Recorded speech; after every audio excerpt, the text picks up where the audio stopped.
is May. It is almost Mother's Day. And we thought the perfect thing to do was to introduce a little segment. Mm-hmm. I guess it's not really a little segment. It's probably the longest podcast we've done yet. But it is long, but perhaps the most epic. We'll see. You guys are the jury, so we'll find out.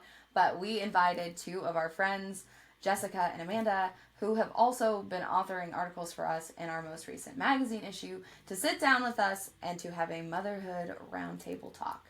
So it's really relaxed, and we kind of just share where we stand on things, what we do, where God's been working, healing, and showing his mercy and transforming our hearts through motherhood. And we acknowledge the difficulties and rejoice in the good stuff. And it was really just a beautiful conversation. Took over an hour for us to record, but it was so worthwhile. It was beautiful to hear how God works in Christian motherhood.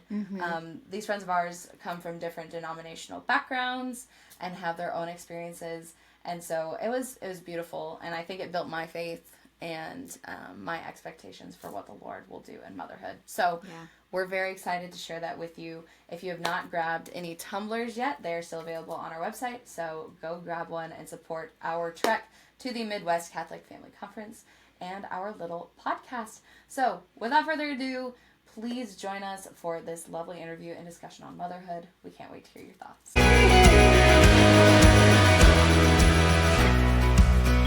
We are so excited today. We have a few friends with us. We're going to do our first roundtable conversation. We haven't done this before. Haven't had this many people on the podcast, but it's going to be a blast. We just want to talk about motherhood because all four of us have different testimonies, different perspectives, and different ways that we go about kids. And honestly, it's made for some really cool dynamics, some beautiful learning opportunities. And we really just can't wait to get started because we think that this can help cultivate better conversation between friends so that we can build one another up as a community of moms and as sisters in Christ. And even if you're not a mom, you might get a taste of what we're all going through. Okay, so we have, actually, Jessica across the table from me is my best friend of, how old are we now? 25 and a half years. So we've known each other forever. And I was blessed enough to meet Amanda through Jessica when we worked together as wedding coordinators. So if you guys want to go first, we can just go around the table. Tell us a little bit about motherhood. Sure. So I got married kind of young on my 20th birthday, and then we got pregnant with my son when I was 22, I don't know. So I was kind of young, and I had my son when I was 22, and then I had my daughter when I was 23, and then I'm pregnant with my third kid right now, and so I'll have 3 kids who will be like 3.5 and under.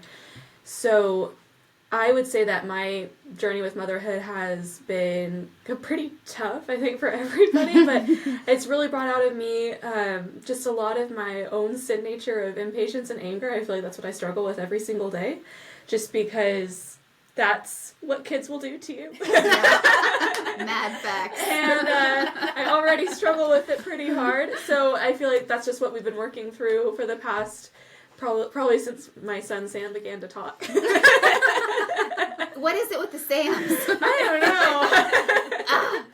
Yeah, so that's been a lot of fun. But honestly, it's also been like a really sweet time. And I feel like it's taught me a lot about surrendering in my Christian life and just trusting God with everything. We've had some rough seasons as a family too through all of that. So it's been really impactful, I think, just to see how God has been working in my heart and helping me to be open to giving him whatever he asks for, and also just being willing to do whatever he asks me to do, and my kids are wrapped up in that, and so I don't know. I don't know how clear that is.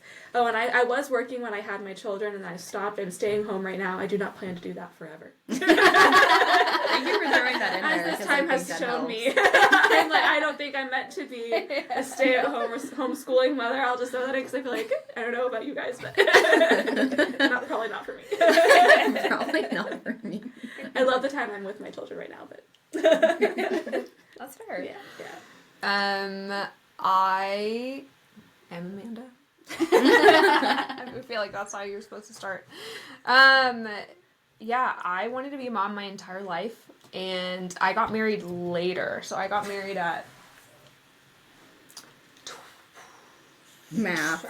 Well, it was like, we got married in July, my birthday's in August, and everything is like right around my birthday, so I'm like, wait, how old was I?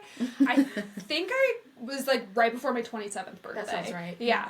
So, which, that's a whole other story of like being from California and not being young and being out here and not being like way old to get married. That's It's like, hilarious. oh, okay, I'm running late. I thought I was on time, but I had my first baby last year, right before I turned 30. I have a daughter, and which is like a dream come true, and also every day I'm like, I don't know what I'm doing, and I like to think I'm a very capable person, and I am, but I would say my journey with like just motherhood and surrender and all of that is just like accepting that I have limitations again and again and again and again. Even though, like, you know, I got my master's and was working and, like, did that whole thing. And so I was, like on caffeine but not on caffeine, you know what I mean? Like, being able to do all that stuff. And so, like, now I'm, like, that stuff felt so much harder because it wasn't part of, like, my nature. And, like, this is part of my nature, but it's taking so much more out of me. And so I'm still figuring it out. We're 7 months in. But That's so relatable. I do feel like, I was telling a friend recently, I feel like I finally, like, have stepped out of that postpartum pregnancy fog. And I'm like, oh, I can be a person. Yeah. How do I be a person? Yeah. Lord. So yeah, that's kind of where I'm at currently. But in general, I'm stay at home. I plan to be stay at home and for the foreseeable future. And pretty much the plan, but we'll see what the Lord does, is to stay home until all my kids are out of the house and then start ministry wherever the Lord leads us. Yeah. My husband and I actually met with a bond over missions, and so that was the plan. But then he was like, I'm going to plant you in Kansas. And I was like, okay. Let's try it again, God. Let's re-roll that dice. So we'll see. But I love it here. So that's the good news. But yeah. Hey, we're glad you're here. Yeah. So. Okay, so I had always wanted to be a mom as well. I knew that was just my calling. But when I was in high school, I was like, well, I should probably do the responsible thing and discern maybe a religious life calling. And I talked to an IHM sister, and I was like, no. So I too did that, and I was like, no, I think I would immediately be kicked out of the convent. Yeah, I just don't yeah. think that's for I me. was, like, my humor's a little off kilter for them. So I mean, goes I right love, over there. I love the ones that can appreciate my humor, but I'm like, I'm a little dicey. So that wouldn't work for me, and God knows it. God love it. So I married my high school sweetheart, and we were 20, I think we were 23 when we got married. And, right? Yeah, we were 23. Time, my gosh. Especially after kids. Yeah. It doesn't exist. You know, somebody asked me, because we had to go get medication for one of the kids, and they were like, birthday? And I was like, hang on. Okay, I get it. Like, I had to seriously think about it. Yeah, right. What do you mean? Yeah.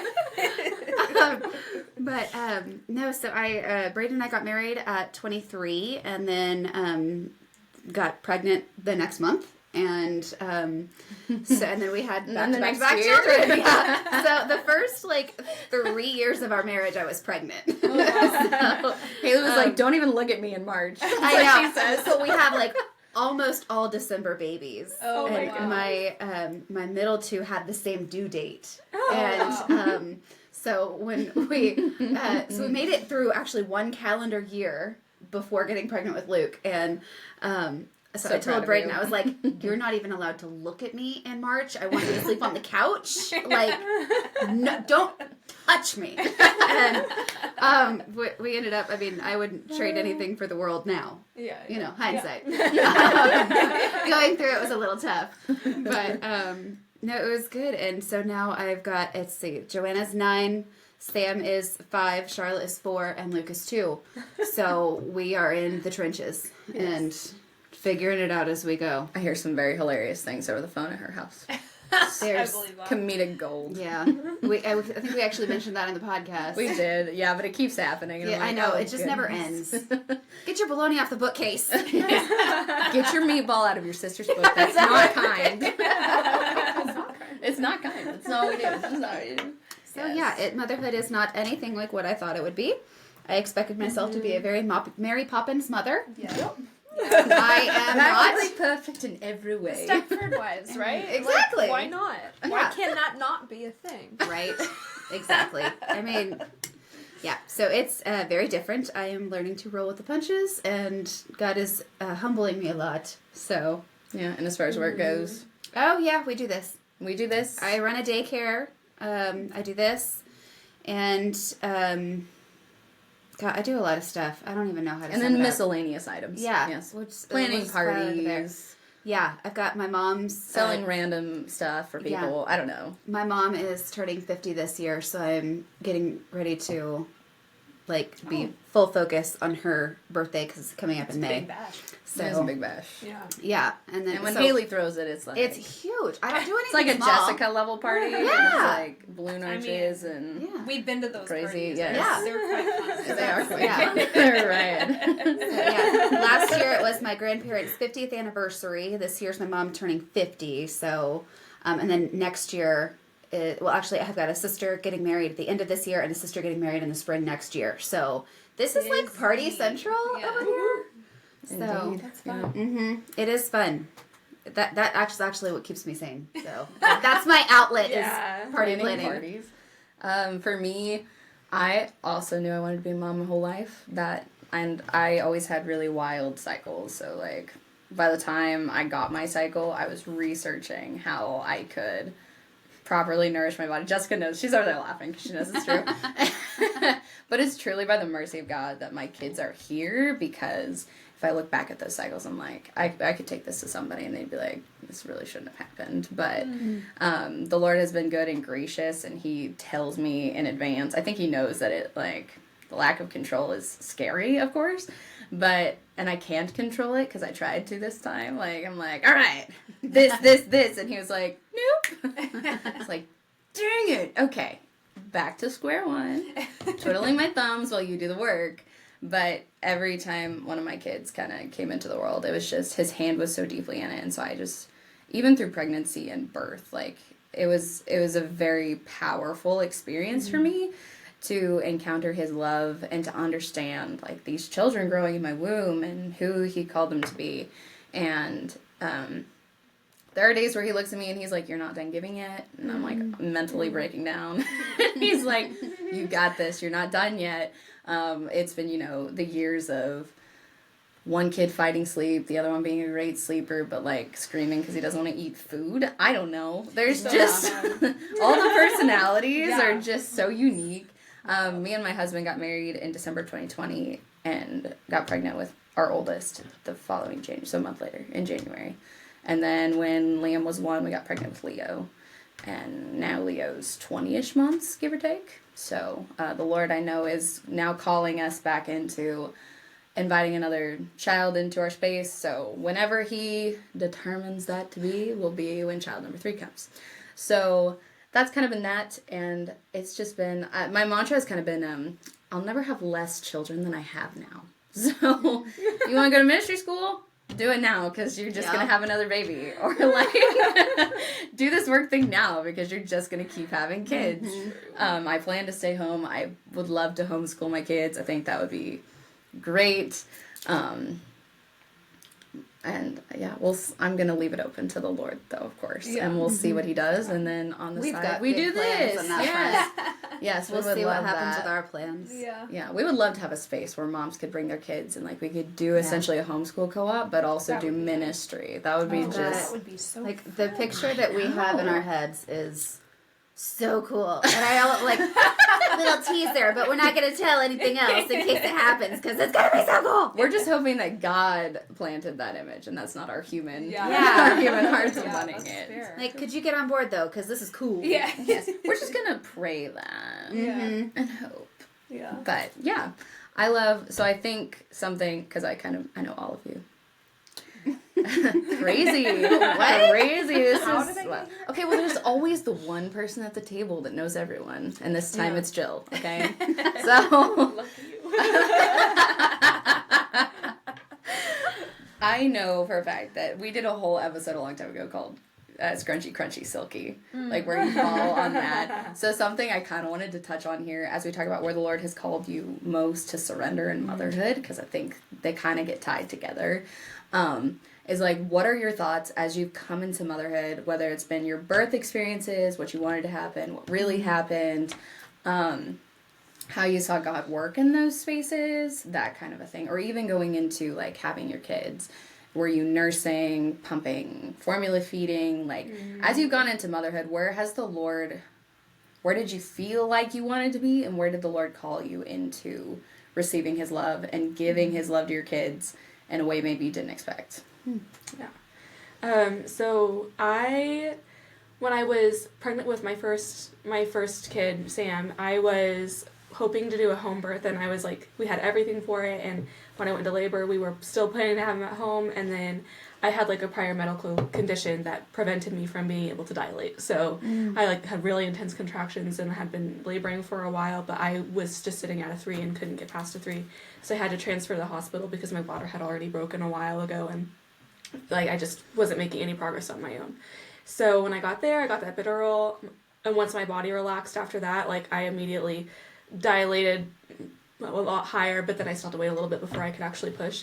So anyways, but through all of that, I felt very at peace with just however anything went, and I just remember thinking, even if something terrible were to happen, or none of this goes the way, like if my worst nightmare were to happen with this, I would be okay. And I remember I had not felt God at that point in my life. That was like the closest I had ever felt God to me in that labor experience. I just felt his nearness, and I knew like whatever he took or gave to me, like I would be okay with it. And that was kind of a really cool place to be. Everything went fine. I it tore all the way. So Oh no! but even that was fine. Like it was fine, and actually healed the past condition that I had. So Oh, wow. No way! yeah, it Wow. did. Yeah. So What a I don't know if I no! You've never told me wild. that. That is Yeah. wild. But what an amazing way for God to just like slip his hand. He's like, "This is gonna hurt, but don't worry." Yeah. I am gonna I am glad I had the girl for that part. He was a big I'm boy. gonna transform the suffering.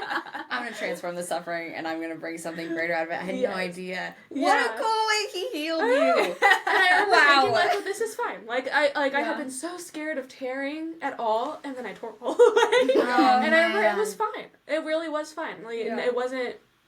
I mean, by the book, it's probably a traumatic birth story or birth experience, but I don't feel that way. I felt like it was very...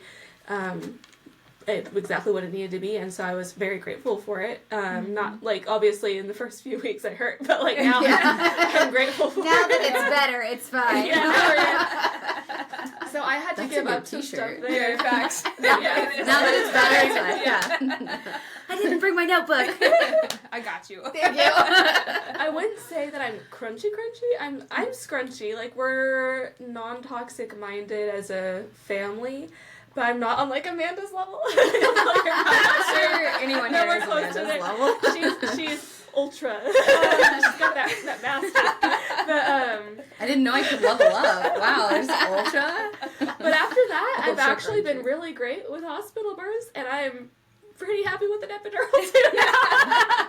So this third one, I think I'll try to have a natural or like unmedicated birth as much as possible. I don't know that I'll even have time. My second born came so quickly. I don't know that I'll have time to have the epidural with this one. So that might be kind of fun. But we'll do a hospital birth, and then I also would say like my opinions on things have changed too, because I think when I was expecting Sam, I just thought like, if you can, you should breastfeed. Like, you have to breastfeed. And then my second child was... So Sam was amazing as a baby. He was a perfect baby. I mean, obviously, he wasn't perfect. Like, he was still a child. But, like...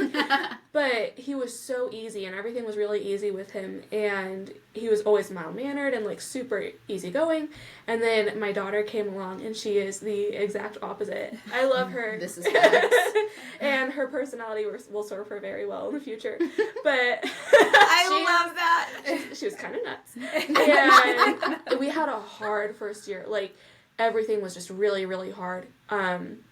And we also were going through some things. My husband's sister passed away from cancer when my daughter was, I think, 8 months old or 9 months old. And so there were just a lot of difficult things happening, but then everything with just taking care of a newborn who's kind of fussy and has a lot of issues was really hard. And so honestly, I'm not looking forward to breastfeeding this time. I haven't really made up my mind about what I'm going to do. I think we're going to combo feed. But so that's been kind of me giving up just layer by layer. Like, I don't have to do that to be a good mom. And in fact, I might be a better mom if I don't. Yeah, it's true. I have a friend with that stressed. testimony. Yeah, she was like, the Lord, like, I felt so guilty for not breastfeeding, but for my mental health, the Lord was like, I'm calling you to be a good mom. And that for my mental health, I needed to formula feed because it was just too much. She had such a kind of a traumatic experience with her firstborn. Yes. So letting go of that is an identity politic, almost like politics thing where, like, you have to be this way to be a good mom because of her family's, the way her family kind of thought about things was hard for her, but she's like, I am a much better mom for choosing what God asked me to do. And I firmly believe that He totally has the capacity to give your child exactly what they need, even if it's not what you expected to give them. Yeah. I think it's hard too because, like, there are these ideas we have about what being a good Christian mom is, or I think especially if you're younger, before you have kids and you're watching other moms in your community and you see what they do, you just assume that's what a good Christian mom does, and so then that's just your idea going into it. And so I, even up until sort of recently, I was convinced, I don't know that convinced is the right word, but I just assumed, like, homeschooling your children is the best option for a Christian family. I was not homeschooled, and I actually liked my public education. I don't think that I want to send my kid to the public schools that we're around right now, but anywho, just through recent things that have been happening and some things that I've been hearing and receiving and things that we've experienced as a family, I am realizing I do not think, once again, like, it would be healthy for our family to homeschool. Just with my personality type and some other things going on. And so I don't think, I mean, obviously Sam's only 3, so we have time for that to change, or my mind could change on that. But at the moment, I am pretty sure we're not going to be doing homeschooling, and I do plan to go back to work, hopefully when this little one is maybe preschool age or so, just because I think that when I was working, we had a little bit of a healthier balance as a family. I kind of struggle being home all the time, if I'm being honest. So, and, like, to a level that's just, it kind of, like, emphasizes a lot of, like, my sin nature, which is my problem, but not necessarily that is my circumstances that are causing that in me, but I think it just is creating kind of an unhealthy dynamic, which is fine right now, but I don't know that that's going to be a forever option for us. So that's something else that I'm kind of laying down of, like, that homeschooling is not the only way to be a good mom. So, yeah, that's kind of my metamorphosis, I suppose. I like it. That's good. Yeah. As we've established, I'm crunchy. It was funny. I was talking to my brother, and he was like, I was like, you know, it's like 80-20. He goes, you're more 90-10. And I was like, well, am okay. I a little bit more of a stickler on these things than I should be? I don't know. I can't not think it. You know what I mean? Anyways. I do. I am like, you're like, ooh, homemade graham crackers and s'mores. I was like, dang it. I should have gone over. I know. When I was pregnant, I was craving sour gummy worms, and you can't find clean versions of that literally anywhere. So I was like, my husband's name is Isaiah, and I was like, Isaiah, I need you to go to the gas station. Don't tell anyone. I need it to be you, because no one can see me walk out with this. Just kidding. No, but it's like, it was like a weird craving, and it was like a half, I don't know. It was like I half enjoyed it, and half was like, am I really eating these right now? But that's fine. I'm the problem. But that journey for me didn't really start until, like, beginning 2020, which is surprising because that was the year that COVID happened. And so the Lord was kind of weeding that out. I was actually more anxious and not to dive into everything, but, like, because we don't have time for that, but when I was a kid, I was, like, extreme germaphobe. Like, like, Clorox cleaner was my best friend. Like, hand sanitizer was on my backpack. Like, I needed like, my hands were cracking because of how much I washed them. Like, it was very OCD. And when I came to know the Lord, that basically disappeared. And then beginning of 2020, he was, like, beginning to show me what was in my environment. So I had been on birth control for a really long time, and my doctors were telling me one thing, but my, like, instinct in my body was telling me something different. And I just kind of let the Lord lead me in my instincts. And so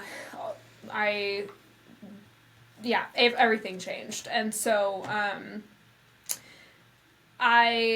that's kind of was my crunchy journey. But and the more that I, like, went down that path, the more I just was like, everything that I've been taught is a lie. So I kind of went super far the other way.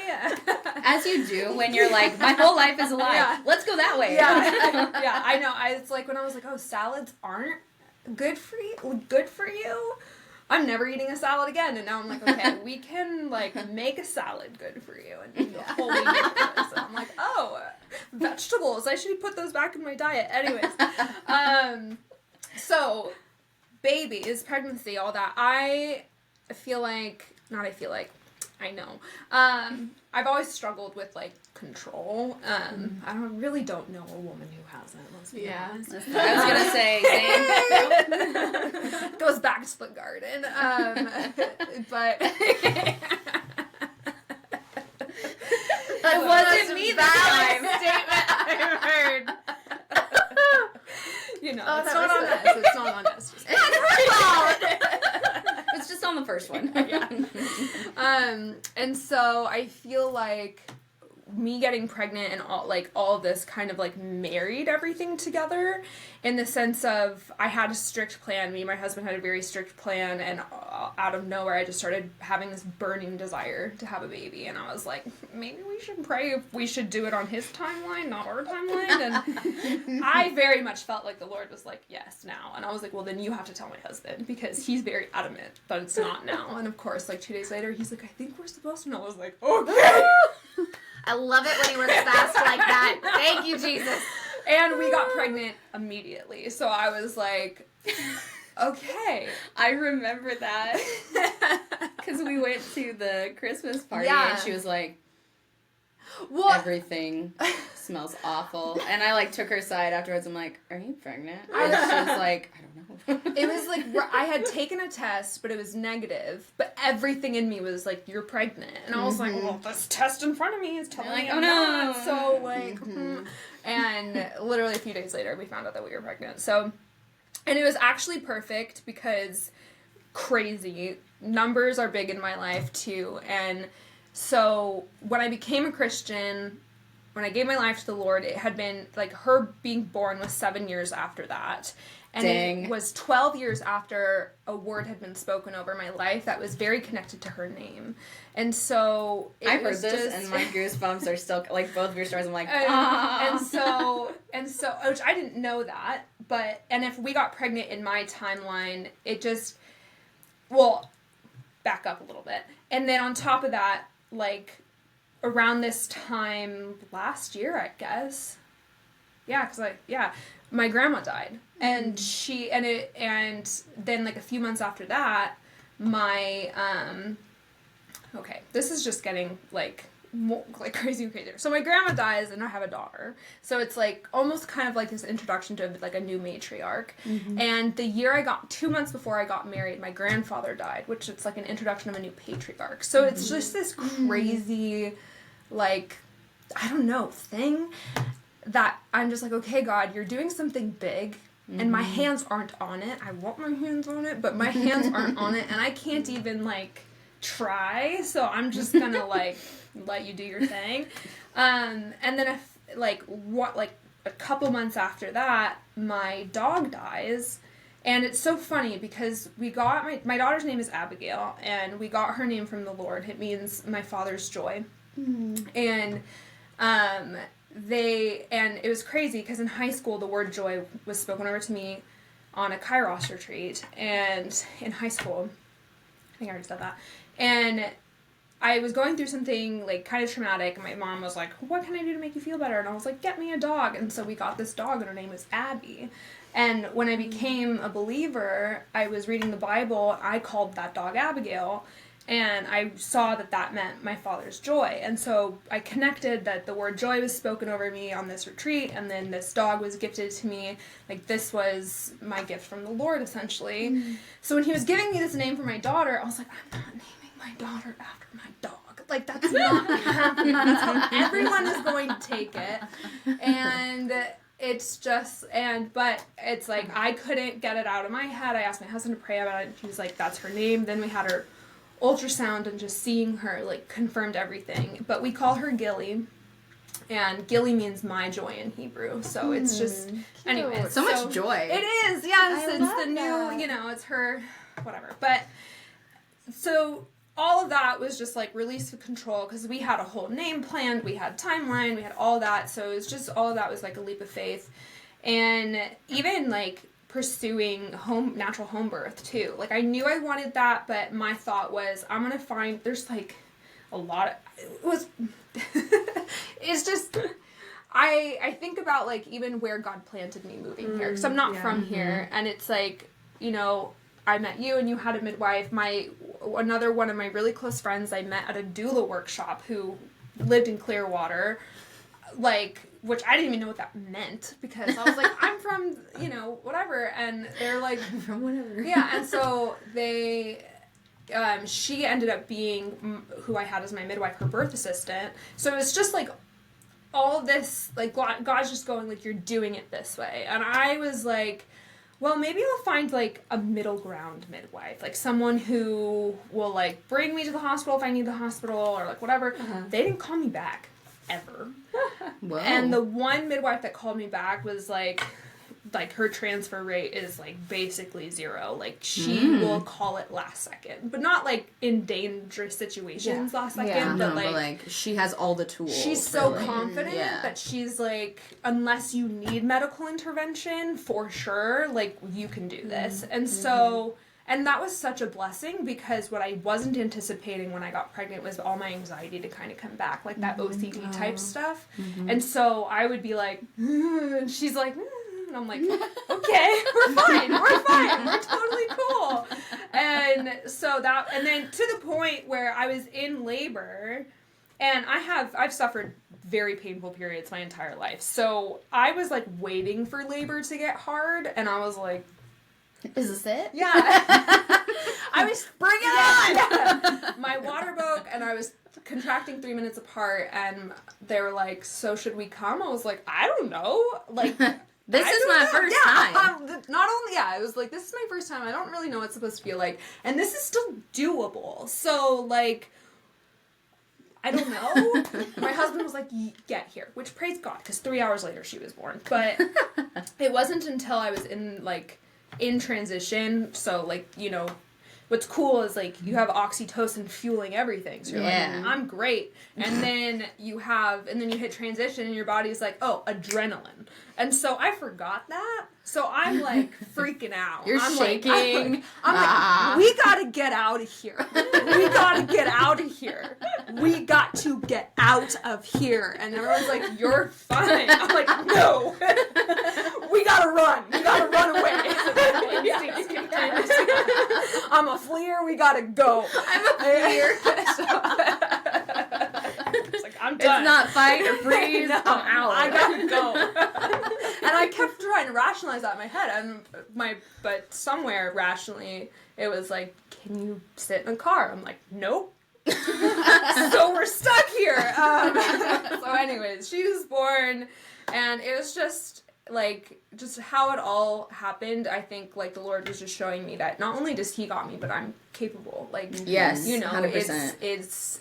It was just like, and I think that's just so much of what motherhood has shown me is how much I've been influenced by outside noises. As you know, like, kind of like what you were saying, like, this is what it's supposed to look like. Yeah. And I mean, I feel like I'm 7 months in, and I still get plagued by that sometimes, where I literally had, like, a mental breakdown, not, like, last week, of, like, how do people do this? Like, how are we supposed to, you know, cook and clean and make time for myself and prioritize my marriage and make time for God and take care of my baby and have time for friends. Like, I'm not even working and this is hard. Yeah. And that's not what right. And that's not what it's supposed to be because everyone else makes it look easy. And I realized that it's fake, quote unquote. Like, I mean, I was at my limit yesterday and I threw the baby in a stroller, put some coffee in a mug and went on a walk, and I was like, oh, to everyone else, I have it together. Because I have they see you on a walk and they're like, oh, look at that. She's so cute. I was like, I'm losing my mind. She's getting moving. She's taking care of herself. And you're like, if I don't do this, I'm gonna lose it. If I had a dime for every time, I'm like, we all suck. We're getting fresh air. I have a lot of dimes. But I know, like, we're hopping in the car, we're driving. Jake in the stroller. I'm just gonna put some physical boundaries between you and me.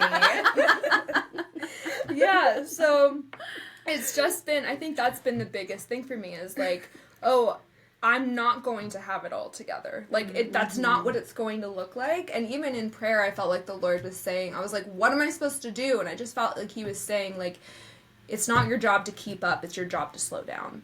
And I was like, oh. And that was helpful because I had all these plans of how I was going to raise my baby, like, do the whole Montessori thing. I was like, we're not co-sleeping because I don't want to deal with it, and da-da-da-da. And I actually, we cuddle all night long. Because... Same, I'm like, oh no, you need to eat? Oh. Yeah. Roll over, we'll cuddle some more. We're now in this phase where she's not like this. She's awake, which I don't mind because... Baby cuddles. Apparently, I'm a cuddler now. It's like a true joy, and that was not before I had children. But anyways, so yeah, like I just feel like any like major declarative statements that I've made, the Lord is like he does that, breaking those down. Yeah, I've been there, done that. And even to the point where it was like, oh, I want this timeline with my kids because I want them to be close together. It's like, oh, I have a high demand baby. She can happily play by herself, but the moment she sees me, she's crawling to me, like, and happily, like, she's like, I want to spend time with you. So it's like, I'm like, okay, so maybe I do need to be more intentional and like lay everything down to like focus on who God has given me right now, and rather than have this like rat race in my head, especially because I'm older, like having my first at 30 and we want 4, and I'm like, I don't want to have babies when I'm 40.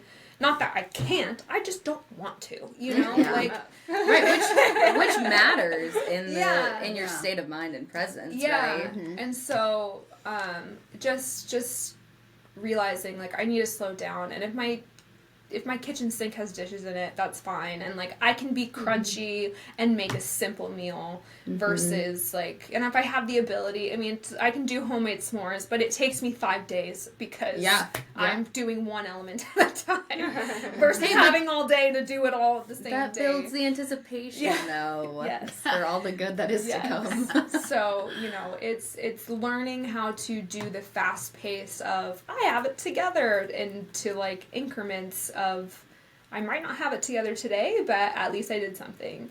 And that's been hard.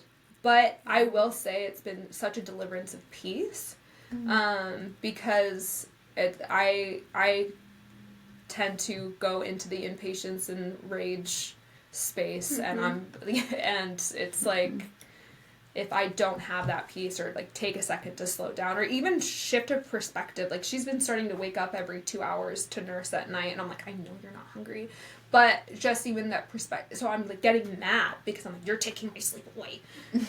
And then just like realizing, I think it was like 2 nights ago, she like latched for 5 minutes and then was out, and I was like, oh, you're literally just seeking for a moment of comfort. Like, I don't need to be mad at you for that. I'm obviously falling asleep fast enough to not even realize you're latching for 5 minutes. So how much of an interruption is this for me, really? Right. And you never realize, like, what the mental state is for your child, right? You know their development, but we're not inside a baby's head, and they're suddenly like, oh, I'm 6, 7 months old. This world is terrifying. It's huge, and I don't know how things work. Yeah. And suddenly I notice things that I didn't notice before. Yeah. These things move. They transition together. Ah! Yeah. Like, and so we don't ever realize that sometimes they need that extra comfort, but sometimes they also need the extra boundary on the other side. Mm-hmm. And I think the two things in your guys' stories that I find so fascinating is that there has to be a fine balance between following, your instincts and doing what God's asking you to do, because the most important thing is raising, children for his kingdom. Yeah. And that is an incredible calling, and we forget that often, but also, like, you have to use discernment in that process. Yeah. Because God can use your child to minister to others in a public school or a private school space, right? Mm-hmm. They have to have that rock solid foundation in their home, but you can do that from any angle, because God can do anything, right? And so we just have to, like you said, let go of that control and make that space in our hearts and in our minds to know that whatever gaps our humanity leaves, or whatever gaps we think nutritionally or mentally or emotionally or physically that we might be leaving in our kids, that he will come with his supernatural grace and fill those gaps, so that when it comes time for them to make their own choices and choose him for their life, they'll be strong enough to make that choice and to let that grace enter their hearts. Because I think about this all the time, like, you hear stories about people losing their kids, or you hear, like, people trying to get pregnant but can't, and I'm like, man, you step into a risk getting married, right? Yeah. Like, you don't know how long you have with your spouse. You don't know what time is left on the stars, which sounds like a really dark perspective, okay? But bear with me here. It helps me lean into joy, because I'm like, my kids are going to grow up, and I don't know how long I have with them. But all I know I have is whatever time that is, to do my best to follow God's will and prepare them for the threshold of eternal life. Yeah. Like, and because at some point, you have no control over your children. Mm-hmm. You can no longer influence their choices. They will go do their own thing. Yeah. And I'm like, I don't know if I'm prepared for that kind of, like, I'm just not going to talk about it. I feel like motherhood is the biggest exposure to free will. God's experience, like, it gives me an insight of his experience with us in the fact that we have free will. We just said that earlier. Like, I can't control if my daughter's going to go to sleep. I know you need it. I know you should. I pray that you will. Yeah, but does that mean that you will? No.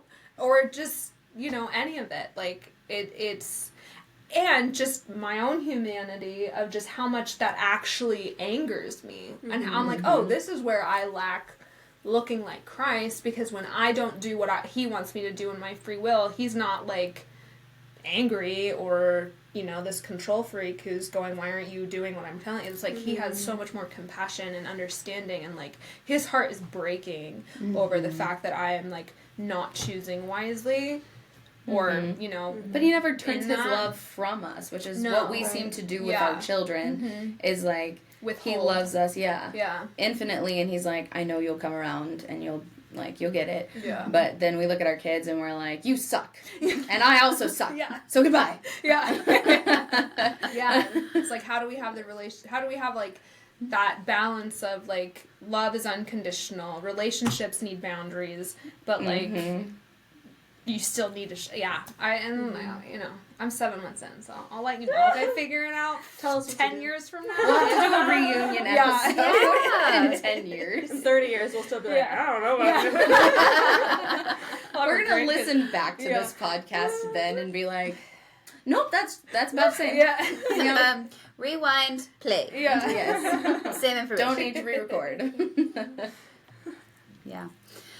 So I had Joanna when I was a fresh 20. I guess not that fresh. I turned 20 in April and I had her in December. It feels fresh. I was just very young and I was on my own, and so that was scary. She was a really good baby, so I didn't get well prepared for my next children. It was quite a ride. So I've had an epidural with all four. I really, really wanted to do it natural with Luke because I was like, all right, I'm in the right headspace. I can do it. But I didn't practice. I did lots of research, but I did nothing with that research. And so it came time to go. And, well, I was already in the wrong headspace because I had, what sent me to the hospital the last time was I had a contraction that lasted for 7 minutes. Oh, and wow, that's tough. I was like, this isn't right. So we had to go. And I was like, obviously my body is screwing it up. So I have to take control. So I didn't let my body do what it was supposed to do. And ended up getting the epidural. And then he was born a couple hours later. So never had that done. But JoJo was a really easy baby. I nursed her for 3 months. And then I got sick and had to be put on some medicine. The doctor was like, well, you can pump and dump for 10 days. And I was like, no. So we switched to formula there. And that was like hard, but not hard. Because I knew, like, I've always heard that breast is best, But I was like, well, she's eating, so she's fine. And then with Sam, I planned to nurse, but he was an interesting baby. And it was just incredibly frustrating for both of us. Mm-hmm. And so again, for my mental health and his, I was like, it was 11:30 at night. I was like, Brayden, go get formula. I can't do that. I'm done. We're making the call. This is it. Throw it in the towel. And actually, I did plan to pump for a while, but that's stupid. More power to the women that do that. Pumping it is is not. hard. It is not for me. No. If I'm a little, rigid, I'll pump, but that's about it. I'm like, oh, I could go on one date at some point. That's enough. I would rather interrupt my whole day than pump. I would rather be like, oh, I gotta go feed my baby than, figure out pumping to... I will... Props to you for doing it for so long. Yeah. Nursing and pumping. I was like... I think it depends on your kid, days. too, because it was fine with Sam. I could pump just fine with my son, who ate great, and everything was great with him. Yeah. With my daughter, where everything was hard. I think, it's just, the stress in general. I could not pump well. It took longer, it hurt, it wasn't comfortable. And it was, a totally different... Even though, I've pumped before, it was totally different with her. Yeah. Also, breast pumps matter. Yeah. Tips to those of you that are not pregnant yet or are currently pregnant, invest in a good breast pump because it makes a world of difference. Because and one that's workable, that's and versatile. You can get good ones through your Yes, that's true. Yes. So check that out for sure. But yeah, no. So with Sam, I breastfed for a month. Hated it because the latch was terrible. Hindsight, he had tongue ties. Yeah, that makes sense. Had no idea what that was until my fourth kid. Yeah. Your fourth? My fourth. Nobody told me. Yeah, I had no idea what it was. It's like a new trend. Yeah, but all four of my kids had it. Yeah. So I was so I don't understand why the others did fine. That tracks, I guess. Yeah. Sam is nuts. I love him so much, but he's one of my, well, all of them. Take your pick. They're a little bit of a challenge for me in different ways. But no, so I nursed him and then tried pumping, hated it, and put him on formula at a month and a week. And then with Charlotte, I was able to nurse her for 8 months. I don't remember what happened with that. I think I was just done. Kids in. Yeah. I think I was just done. I was like, this is good. So, it's probably make it full 17-ish. Yeah. That was Luke. He bit me, and I was like, ooh, took everything in me not to smack him. It's just that physical reaction, right? You don't mean it. You're just like, yeah. And I'm sorry. Your instinct is to rip him off. Yeah. Yeah. It's It's like, how do you change that? Get away from me. Liam did not bite. It took once, and I was like, ow! And he never did it again. Leo, on the other hand, would forget he was nursing and be like, start playing with it. Slow descent of the teeth into it, and I was like behind the teeth, break the latch. No, goodbye. I think that their thought is, my daughter does that too, and I was like, this will feel good for me. Should I do it? We'll just see what And mom then you does. lock eyes with them and they're like, maybe not. You're like, I know what you're thinking. Yeah. We shared a body Yeah. for 9 months. Yeah. You can't get it past Forget me. it. Yeah. It's so true. I was like, Leo, you're gonna kill me, man. Yeah. Like, It was- never experienced anything like it. And he's like, he's such an oral kid, like, chews on everything. Liam was not that way. He was a fine motor skills kid. He did everything with his hands. Leo does everything with his face. The amount of times a day I look at him and I go, spit it out. And he goes, bleh. Out comes like 5 plastic screws or 6 marbles. my And I'm like, God. goodness gracious, my child. The Lord has given you a very strong guardian angel because facts. what is this? But everything, he just would like not use his arms to pull up and bite me. And I'm like, could you not? Oh, The no. anger was real. I'm like, you have hands. God gave you other appendages to ask for help or attention, not your face. But it's a cute face. It is such a cute face. I'm like, you're so squishy. I hear Haley say that every day. She's like, it's a good thing you're so gosh darn cute. I know, I just need your face off. Too bad you make me crazy. Yeah. It's like, you make me grit my teeth. That's what my mom says. You grit your teeth. Yeah, she goes, you make me grit my teeth. I'm like, Oh my goodness. I experienced that in the good way and the bad way. I can tell I'm about to get like angry at my kids when I set my jaw like that. When I clamp my teeth and I go, Yeah. that is my cue to either pray that the Lord meets me in my weakness or to, take a couple deep breaths, take like my vitamin B supplement. Dr. Jamie was like, if ever you feel stressed or angry, just take another one. It's food. It's not going to hurt you. And I was like, okay, good. And there have been days where I've popped like 8 of those and I can feel the candy. release, this B stress like release in my body because she was just my liver was exacerbating my anger. Oh, interesting. Yeah, which, there's apparently an emotion linked to each organ. Yeah. And so I learned that, and I was trying to work on that front and also working on it on the spiritual front. And that was something she told me. I met with her, and I'm like, I've been praying through this. She's like, you're working on the spiritual front. Let me help you on the physical front, and it might help you break through on the spiritual side. And I was like, okay, thank you. But that was a big deal. For me, was that I would feel my jaw tense, and I would grit my teeth, and then the anger response would come. Like, I'd swing my kid up and be angry and stomp off to the room, instead of being like, uh-oh, you need a little room time. I still fail a lot, but if I can take a deep breath and be like, I've just noticed, like, if my child is on me, like, I'll be like, oh no, they're not going to want to cuddle with me.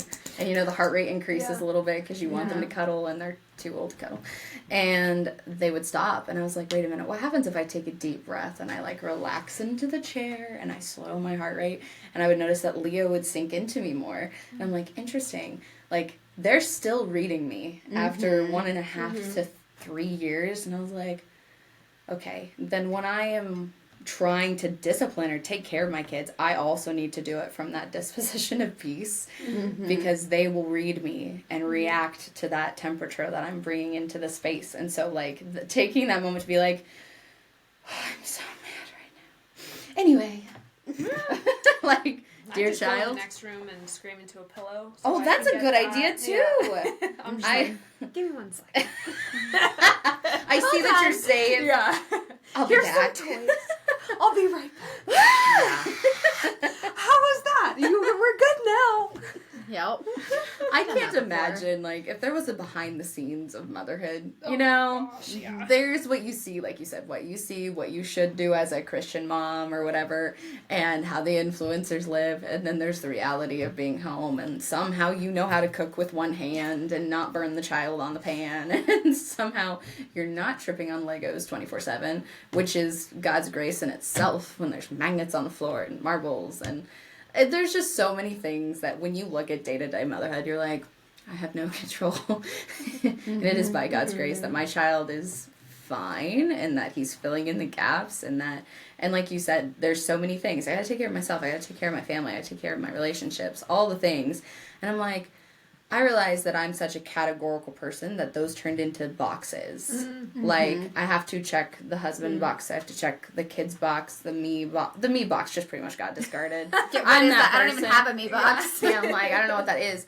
But then I was like, I just have to change my mind and determine that what is good for me is in the me box. Yeah. Nourishing my body is me time. Yeah. Going out for a run in nature and listening to praise and worship is me time.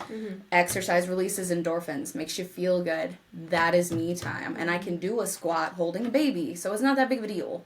Like, for a while after Leo was born, Ethan would rock him and I would work out behind him. Just needed 20 minutes. And that was their cuddle time, and I got a chance to, like, move my body and help myself recover. But I'm like, I just have to make every moment a prayer, and I just have to be, and I think this is probably why I'm so passionate about people hearing God's voice so tangibly, whether it's you feel him or you hear him or he sends you images in your mind, or, you know, you look over and you see a random sign and you're like, I know I needed that today. However he speaks to you, because in every moment I can be like, should I do this or should I do that? And ask him and talk to him and be like sitting on the toilet, you know, your 2-second break. And I'm like, what? Why is he still crying? Only after they lay down. That doesn't happen to me. I got toddlers in there with me. Mine just started waiting for me outside the door, so. I got little fingers underneath. Okay, let me rephrase. When they're napping and you are like, you know, trying to do everything you couldn't do when they were awake. Yeah. And you get to I'm like, why is he still crying? And God's like, because that was his choice. Yeah. Like, I'm like, I didn't like that answer, but okay. Like, it is what it is. And I think when you're surrendering your motherhood, you guys all have great testimonies to that. It's like, each kid is a unique gift given by God, and you have to take them on a case-by-case basis. I had to tell myself with each kid, like, because I'm such a data person, nope, we're just going to erase. Like, we're going to erase what you did with the next kid, and we're going to reset. Because I can't say, and it is true that what worked with Liam doesn't work the same with Leo. He, like, took a drink of my water, pulled the straw out in his mouth, still had suction, still had water in it, and then let go. I know, you're going to laugh. Let go of the straw, so it started dribbling all over the carpet, and, like, I pulled the straw away and set it in the cup again, and he reached for it, and I swatted his hand, and he looked at me, and he swatted me back. And I busted out laughing, because I didn't know what to do. And then we did this for 2, I'm not proud of it, okay? We had a small cat fight. But I was like, Liam would have been like, oh, like, I'm offended. Why did you do that? I won't do it again. Leo was like, no. Like, he swats me back. I'm like, oh, good Lord. Help me. Seriously. But I've met my match. My first child is my husband. My second child is me. And I'm like, why are you so hard to raise? Oh, wait. You're me. It's me with Sophie. That's why it's hard. Yes. I think that's my biggest fear is, like, how to discipline a child who refuses to be disciplined. You know?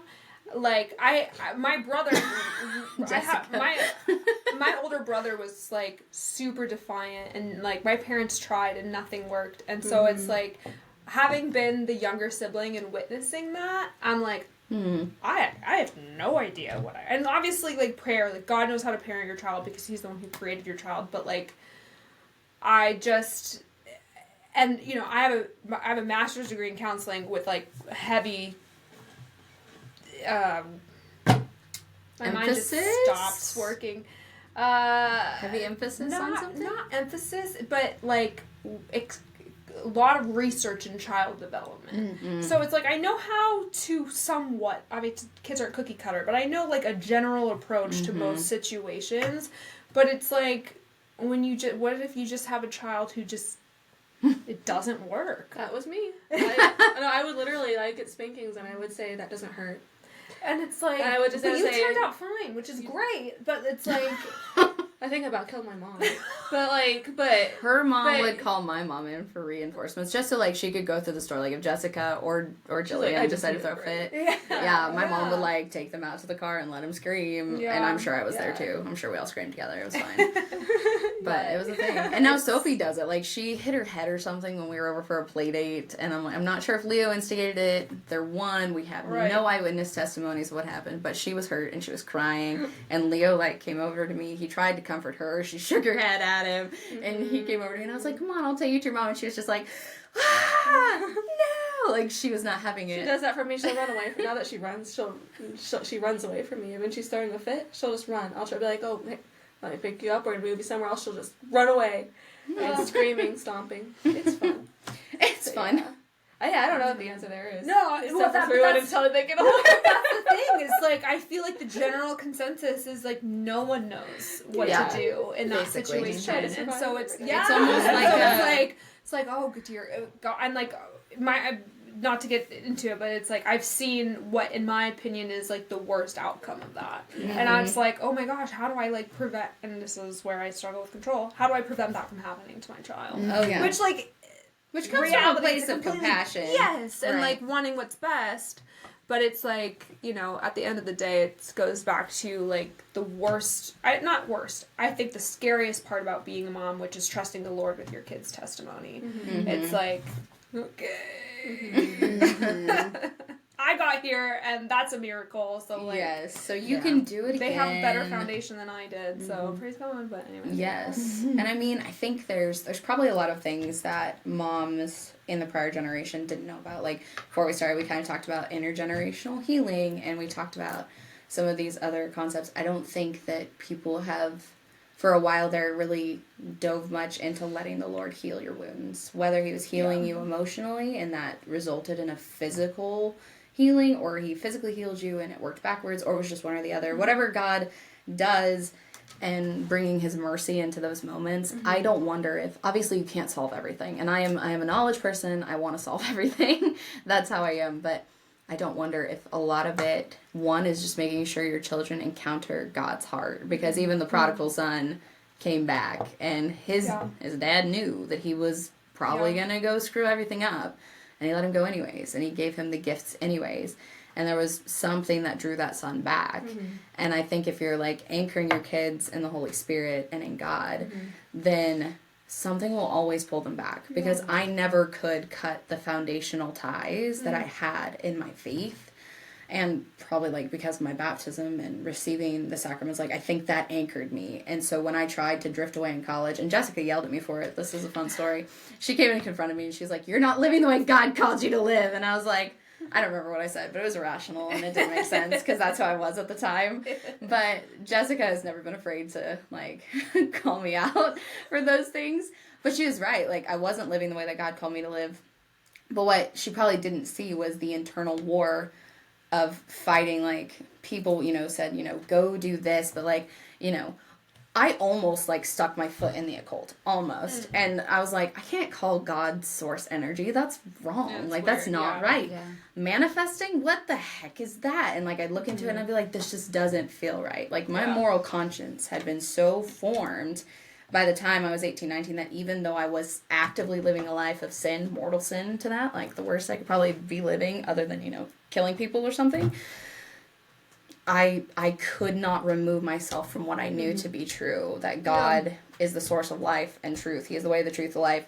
And so it was hard for me to walk back into my home parish and be the prodigal, but it wasn't hard to walk back into God's loving arms because I was met with so much transformation. And the first confession that I had after living that life of sin, our priest, it's the same priest we have now. We were sitting back to back because I definitely couldn't look him in the eye saying all the things that I did. And he goes, "Well, welcome home." And I just cried because that was probably the best thing he could have brought me back into that space. And so I think you're right. Like, it's a miracle that we're here. But if we anchor our children there and just do our best to undo any bondage in our families' lives, whether it's from the people who came before us or our outside influences, then, we will have done what we can do. And they have to choose the rest. Yeah. And that's the end of the day. It goes back to that free will situation. It's and sanctification. Like, yeah. You're just kind of looking in the face of other people's free will. Even though it's like the person that you've been given to steward over, it's still like you don't have... Right. You don't... It's... You and don't I have control. think... You might have authority, but you don't have control. Exactly. And those are two very different things. Yeah, right. And I think it's also impactful. Like, when you look in the eyes, you have to look in the eyes of yourself. Yeah. Effectively. Yeah. And you have to love yourself in that child because you share so many similarities. I mean, they're totally their own person and they have their own gifts from the Lord. But, like, if you don't love yourself the way that you're called to love yourself and you have to look at the child who drives you crazy because they're just like you, you have to go, why does this drive me crazy? Yeah. And where do I not love, understand, cherish, and am compassionate to myself? Yeah. And I'm projecting that onto my child. Like, I have to do that. And I go, you know, why do you react this way? Why do you just emotionally scream? And I'm like, oh, wait, if I'm mad, what do I do? Emotionally scream. Yeah. And I go, you know, then I have to assess my own actions and go, why am I like that? Yeah. And where can I teach him and equip him better than I was equipped? Mm. And it's hard. God teaches you to love yourself in some of the hardest possible ways. And I think two of the hardest are probably marriage and motherhood, but they also get you there the fastest. Oh yeah, motherhood for sure. I feel like when marriage too, but I feel like because you're with your equal partner, there's so much more room for pride. Where when you have like this tiny person who has no understanding, it's just like humility slaps you in the face so much quicker, and you're just like, I'm the problem. I did not order this slice of humble pie. Take it back to the kitchen. That's true. I mean, even today, I'm laying in bed. I just want to go back to sleep. And I, like, had this inner dialogue. I was like, you're being selfish. Your husband has to get up early, too. Get up. And I was like, no. Like, there was this. You're right. With your spouse, I feel like it's so much easier to take advantage of their love and than it is to look at someone who has no clue, no idea, and doesn't even have logic and reason yet. Because you're like, oh, no, I have to steward their whole existence right now. And your husband, you're like, you're on your own. Like, we're here, we're working. For both of us. Yeah, you can figure this out. So proud of you, by the way. Yeah. Good job.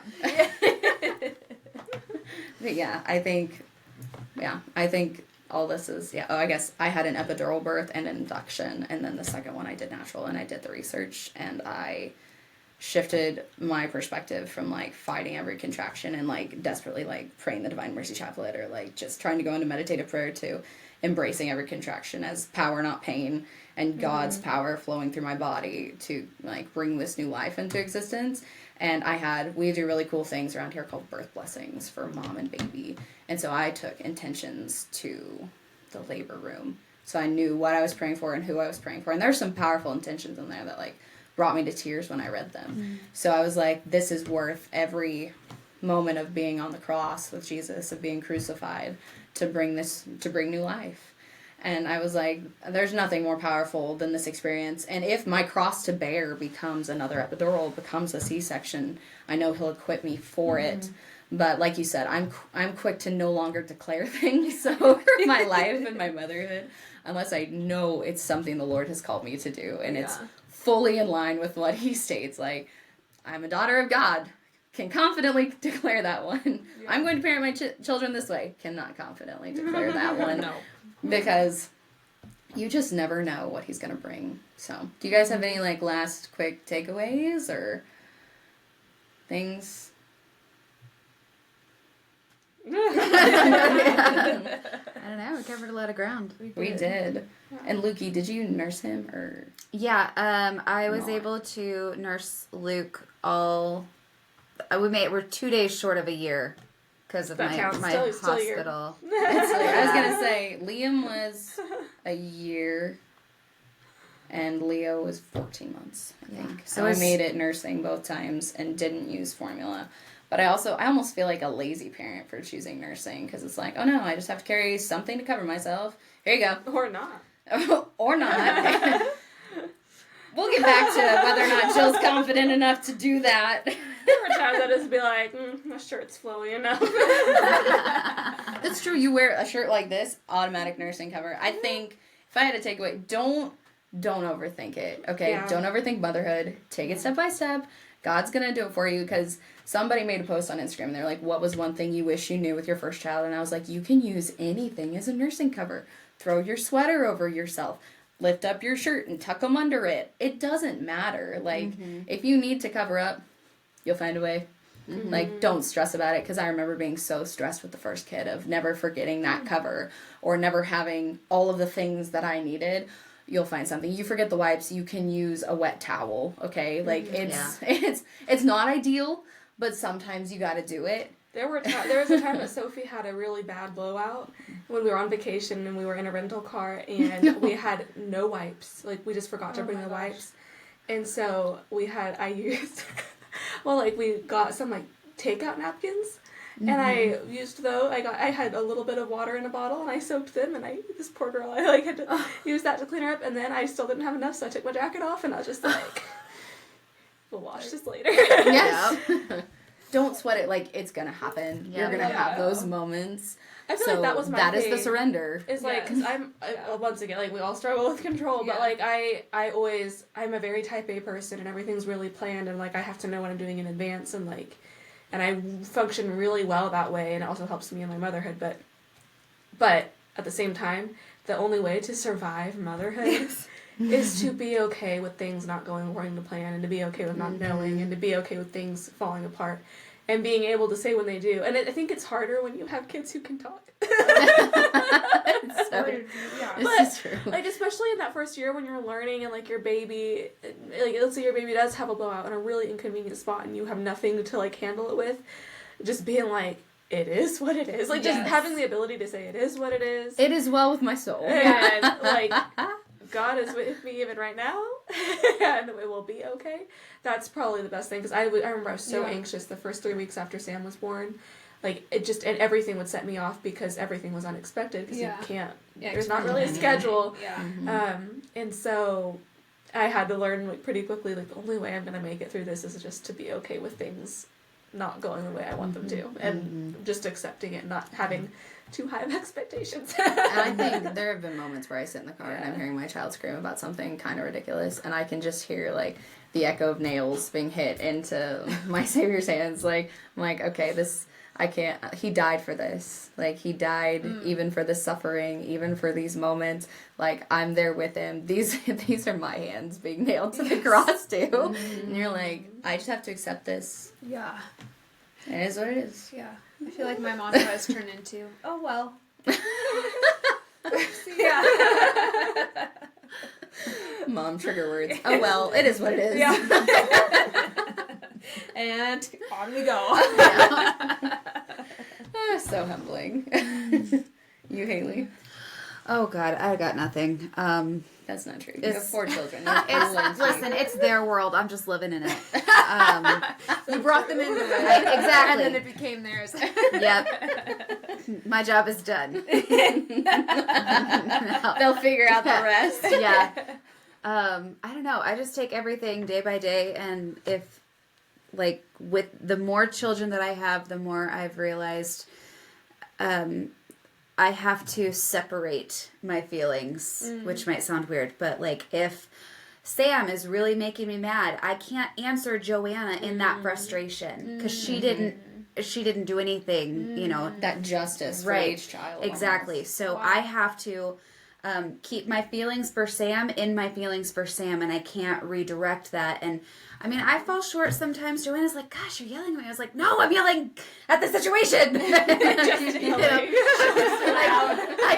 I've got big feelings. I need to go spend some time in my room. Yeah. That's why, like, my husband walks in the door, and I'm like, okay, bye. Yeah. I've had 8 children. Here you go. In this house. Yeah, exactly. You know, I just thought you needed some quality dad time. Yeah. It's not you, it's me. Yeah. So, I mean, that would be my biggest takeaways. And it's a lot harder to do with the more kids you have. Yeah. But just because that you don't want to accidentally wound someone else because you're in the thick of it with this one over here. So that's been, and thankfully I've got 10 years of special ed under my belt. So I've got a good, like, practice with it. Yeah. But I still have, I'm not perfect by any means. Well, and so it gets more personal too. But that's And I think we didn't get to really touch on this as much too, but I think it's very powerful that part of your story, if you don't mind me throwing this in here, is like God gave you all these kids back to back because He was going to need you to take a pause to deal with your own health struggles. Yeah. And that's something you've had to lay at the foot of the cross. Yeah, we talk about it often. We do, because it's a big cross that I'm carrying. I have been told right now that it is not safe for me to have more kids, and that is not something that I ever thought would happen to me. Not that I ever imagined I'd have 12 kids. I just, we had 4 and I'm like, great, we could stop. And 6 months into that, I was like, all right, Braden, should we work for number 5? And my health was not in the right place for that. So that's a really big struggle. And I guess maybe that's another takeaway for me is you never know what the plan is. And I did not know that God was going to say, that's enough. And that's really hard for me. And I'm walking through a lot of anger about that situation. But just surrender and trust that he's God and you're not. Yeah. So I don't know why he's asking me to do this.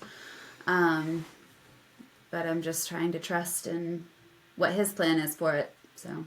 For sure. Yep. Haley ends when we've hit the keynote of our episode. She's always like, yep.